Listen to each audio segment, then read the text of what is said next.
Bharatiya Janata party के का जो जनाधार है, उस जनाधार का एक बड़ा हिस्सा ऊँची जातियों का है। हम सब जानते हैं ऊँची जाति भारत, खासतौर से उत्तर भारत, पश्चिमी भारत और मध्य भारत की ऊँची जातियाँ जो हैं, वो बीजेपी बिल्कुल, की जेब में पड़ी हुई हैं। बीजेपी चुनाव हार भी जाती है, तब भी उसके वोट तो ज़रूर मिलते हैं। बिल्कुल। वो हिस्सा एक आरक्षण विरोध की व्याधि से ग्रस्त है। ठीक है। हाँ, और जब उन्होंने देखा कि एक कॉकरोच जनता पार्टी खड़ी हो सकती है, इंस्टाग्राम के ज़रिए एक रिवॉल्यूशन हो सकती है, एक बड़ा आंदोलन खड़ा हो सकता है इंस्टाग्राम के ज़रिए, तो उनके बहुत से लोगों को लग रहा है कि वो भी इसी तरीके से आरक्षण के विरोध में एक इंस्टाग्राम रिवॉल्यूशन खड़ी कर सकते हैं। और उन्होंने भी इस तरह के मंच बना लिए हैं और सोशल मीडिया में और उनकी उनकी लाखों में उनकी संख्या होती भी जा रही, जुड़ते भी जा रहे हैं उनसे लोग जो है। तो इसमें बीजेपी में काफ़ी हड़कंप है, जो जो रामदास आठवले हैं, उनके सामाजिक न्याय मंत्री हैं, जो किसी ज़माने में दलित पैंथर नेता हुआ करते थे बॉम्बे के। अपने एक्टिविज़्म के ज़माने में मैं भी उनसे गया था, बम्बई में मिला था। रामदास आठवले को तो याद नहीं होगा, लेकिन मुझे अभी तक याद है कि उनसे उस वक़्त क्या-क्या बात हुई थी। तब वो काफ़ी युवा थे और मैं तो उम्र में काफ़ी कम था उस वक़्त। तो वो रामदास आठवले ने इसके खिलाफ बड़े ट्वीट्स किए हैं। उन्होंने कहा ये सब बड़ा गड़बड़ हो रहा है, ये बड़ी गड़बड़ बात है, ये नहीं होना चाहिए, वो नहीं होना चाहिए, इस तरह की तमाम उन्होंने बातें कही हैं उन्होंने।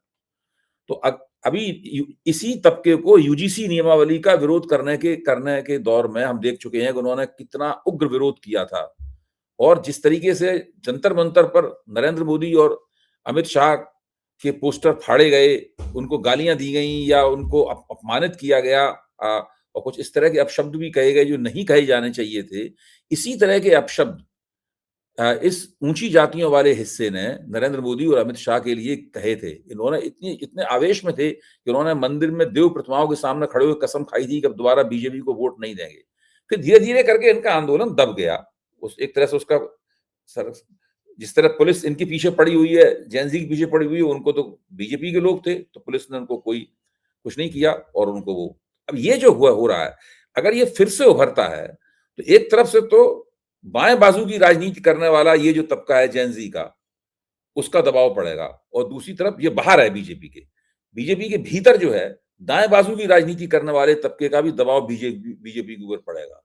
तो ये एक ऐसी सनासी हो सकती है, इसमें बीजेपी की समझ में नहीं आएगा कि इस मसले से निपटें कैसे?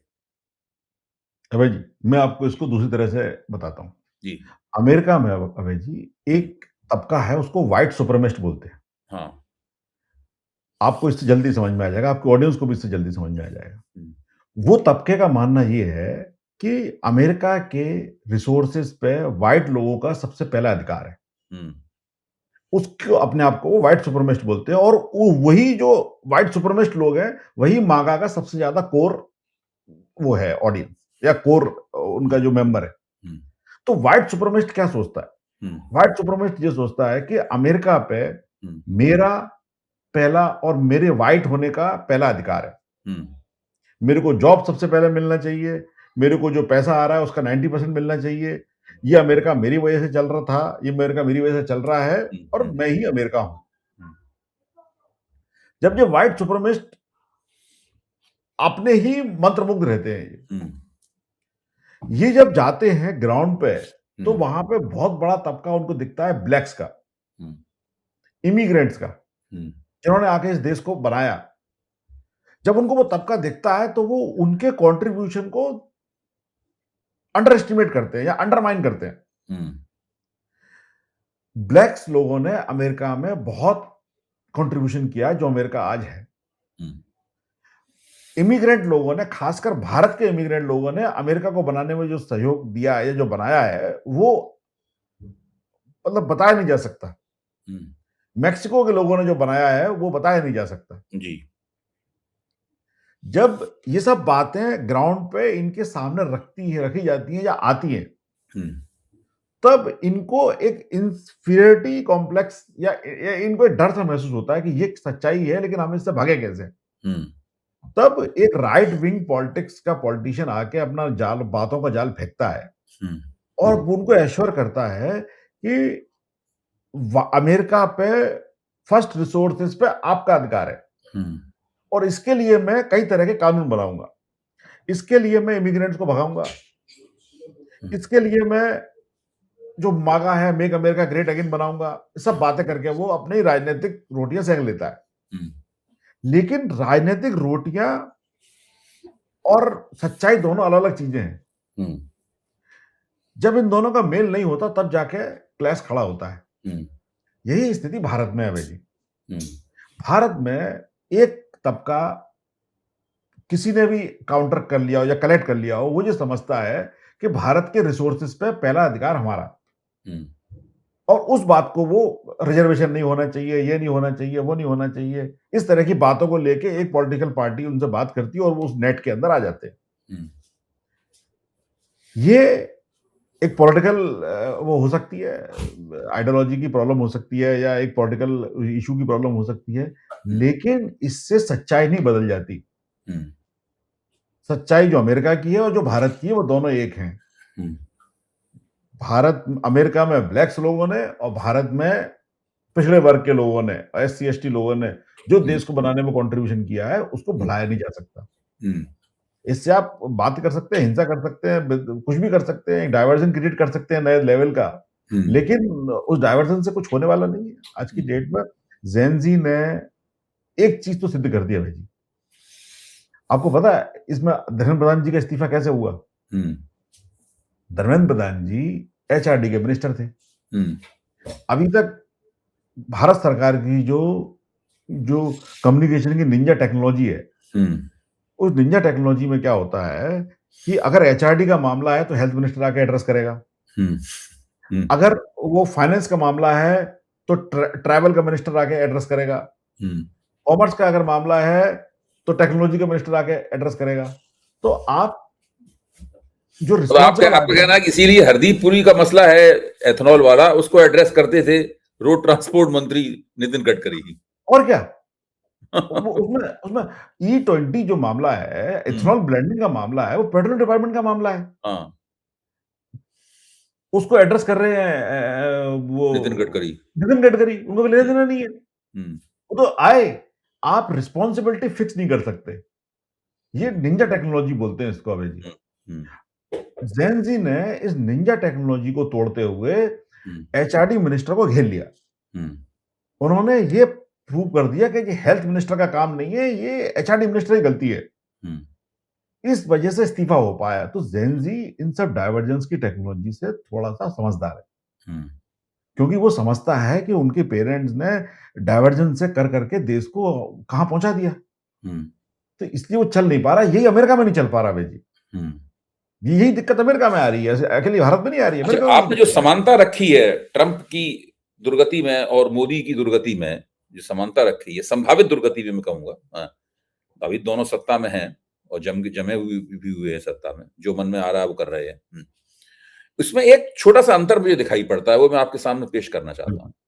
वो अंतर यह है कि ट्रंप तो खुलकर अश्वेतों के खिलाफ है। ट्रंप तो खुलकर जो आप्रवासी हैं, बाहर से आए हुए लोग हैं, उनके खिलाफ है, खुलकर खिलाफ है। वहां कोई संकोच नहीं है, किसी किस्म की कोई लीपापोती नहीं है उसमें। बीजेपी लीपापोती का खेल भी खेलती है। बीजेपी एक तरफ तो उन लोगों के वोटों पर टिकी हुई है जो मानते हैं कि इस देश के सभी संसाधन उनके लिए ही होने चाहिए, और उसमें मेरिट का आर्गुमेंट देते हैं, आरक्षण विरोधी तर्क देते हैं, होने चाहिए। साथ में उसे चूंकि वोट चाहिए बड़े पैमाने पर, केवल ऊंची जातियों के वोटों से तो बीजेपी सत्ता में नहीं आ सकती, इसलिए वो दलितों और पिछड़ों को भी एक झांसा देते हैं जबरदस्त कि बीजेपी उनकी भी पार्टी है और उनको एक पॉलिटिकल प्लेइंग फील्ड देगी। हालांकि धीरे धीरे ये मोह भी टूटता जा रहा है। 2024 के चुनाव में बीजेपी को ओबीसी और दलितों के और आदिवासियों के वोट उतने नहीं मिले थे, इतने बीजेपी ने उम्मीद की थी। अगर उतने वोट मिल जाते तो बीजेपी की सीटें गिरती क्यों? तो बीजेपी डबल गेम खेलती है। ट्रंप डबल गेम कब से नहीं खेल रहा है, ट्रंप खुल के खेल रहा है। हाँ, बताइए। सेम जो भारतीय जनता पार्टी वहां कर रही है, वहां पे आप देख पा रहे हैं, समझ पा रहे हैं। यहाँ पे आपको मैं समझाता हूँ। अच्छा, अभय जी, पब्लिकली व्हाइट सुप्रीमेसी को ही सपोर्ट करना, प्राइवेटली जो एससी एसटी कम्युनिटी के या जो माइनॉरिटी कम्युनिटी के या ब्लैक कम्युनिटी के लोग हैं यहाँ पे, उनको प्राइवेटली प्रेस करना, उनके लिए काम करना, उनको लफबाजी के बातों में फंसा लेना, यहाँ पे ब्लैक कम्युनिटी ने और लैटिनो कम्युनिटी ने ट्रम्प को बहुत वोट दिए, जहां तक कि इंडिया के कम्युनिटी ने भी बहुत वोट दिए। कमला हैरिस जो थी वो इंडियन थी, इंडियन ओरिजिन की थी वो, उसके बाद भी हार गई वो, बुरी तरह हारी, पूरी तरह हारी।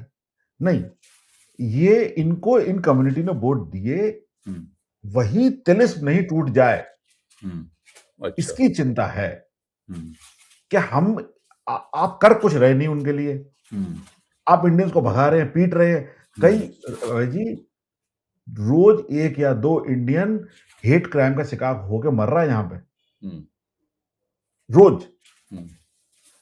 आप उनको पिटवा रहे हो, आप उनको, आपके पास कुछ देने को नहीं है। अब इंडियन समझ रहा है, लैटिनो समझ रहा है, ब्लैक समझ चुके हैं।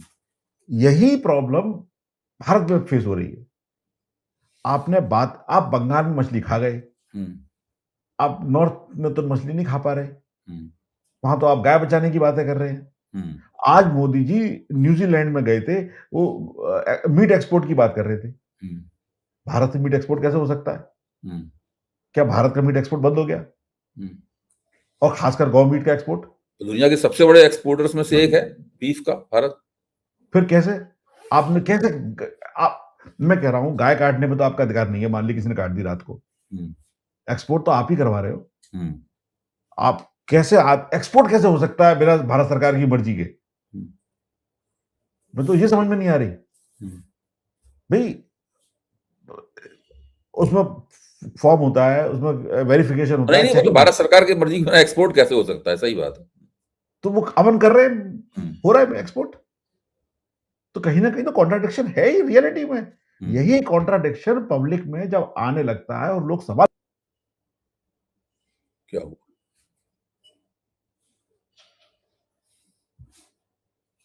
क्या हुआ सर? बोलिए बोलिए।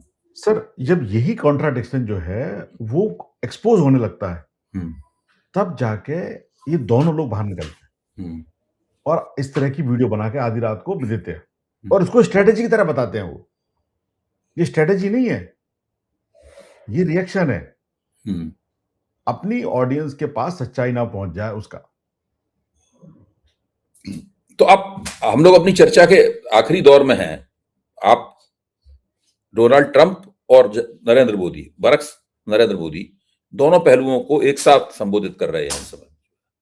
तो डोनाल्ड ट्रंप की रेटिंग एजेंसियां तो साफ तौर पर बताती हैं कि उनका निकट भविष्य खतरे में है, निकट भविष्य खतरे में है और उनको बहुत मुश्किल होगी इस चुनाव में बचने में। और अगर वो चुनाव हार गए ये, तो उनकी राजनीति की एक तरह से इतिश्री हो जाएगी। क्या ऐसा ही कुछ नरेंद्र मोदी के साथ भी घटित होने वाला है, जैसा डोनाल्ड ट्रंप? यहाँ तो कोई रेटिंग एजेंसियां अभी सक्रिय हुई नहीं है और मोदी जी को रेटिंग एजेंसियां दिखाएंगी भी नहीं इतनी, क्यों? यहाँ रेटिंग एजेंसियों का जो काम है वो भी तो सब प्रबंधित होता है, मैनेज्ड होता है। मतलब अबे जी, बिल्कुल आपने सही सवाल पूछा। इन दोनों नेताओं के पास रेटिंग एजेंसी से ज्यादा सोफिस्टिकेटेड टेक्नोलॉजी है और वो टेक्नोलॉजी है डेटा और डेटा एल्गोरिदम्स की। इनके पास सोशल मीडिया कंपनी, इनकी खुद की एप्स, इनके खुद के जो मोदी जी के खुद की ऐप है, कई और एजेंसीज की ऐप हैं जो कि लाइव डेटा देती है और वो लाइव डेटा जो है वो काफी ब्रॉड डेटा होता है, काफी डिटेल्ड माइन्यूट डेटा होता है। क्या चल रहा है, क्या वायरल है, क्या पीक पे है, किस टॉपिक पे बात करना चाहिए, क्या क्या सेंटेंस में बात करना चाहिए, आप बहुत छोटी छोटी चीजों को डिटेल में जाके इसको एड्रेस करते हैं आज के नेता। मैं आपको एग्जांपल देता हूं। आपने एक बहुत पुरानी किस्सा है, शायद आपको ध्यान हो, कोविड के टाइम में सुशांत सिंह राजपूत की आत्महत्या वाला मामला। वो किस्सा, उसका हत्या आत्महत्या से कोई लेना देना नहीं है। वो केवल और केवल इसलिए प्रचारित किया गया कि उस वक्त जनता बहुत ज्यादा संकट से गुजर रही थी। सरकार ने और कई तरह के कार्यकर्ताओं ने इस तरह का डिसाइड किया कि हम ये इस मर्डर केस को लेके डाइवर्जन क्रिएट कर सकते हैं और आज प्रेजेंट के मुद्दे से हटके अपन एक अलग मुद्दे पे और डिस्कशन ले जाके खड़ा कर सकते हैं। तो वो उस वक्त का कौन सा ऐसा मुद्दा था जो सरकार छुपाना चाहती थी और बता दी ताकि लोगों को याद आ जाए? कोविड के टाइम में लोगों को परेशानी, इकोनॉमिक परेशानी, अच्छा, लोगों को ठीक, मारपीट ठीक, करना, ठीक। लोगों को टीके नहीं मिलना, लोगों को दवाइयाँ नहीं मिलना, लोगों के वो परिजन लोग मर रहे थे। इसलिए इस कहानी को बहुत उछालना जरूरी था। बिल्कुल। हाँ। आज की डेट में जो मोदी जी ने बोला है कि गाली वाली बात बोली है, ये गाली वाली बात नहीं है। ना इससे वो गाली से अब वो इस बिल्कुल भी छते हुए हैं उनके।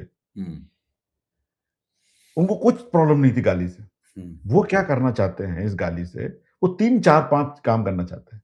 सबसे पहले तो वो अपनी ऑडियंस के पास ये लेके जाना चाहते हैं कि आप अभी सच मत सुनिए, हमारी बात सुनिए।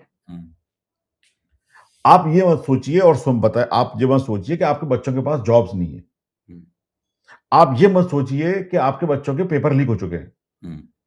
उनके पास अब कोई भविष्य नहीं है, ये मत सोचिए आप। आप इसकी चिंता भी रहने दीजिए। अभी आप इसकी चिंता करिए कि मैं और मेरी माताजी को कुछ बच्चों ने गाली बक दी।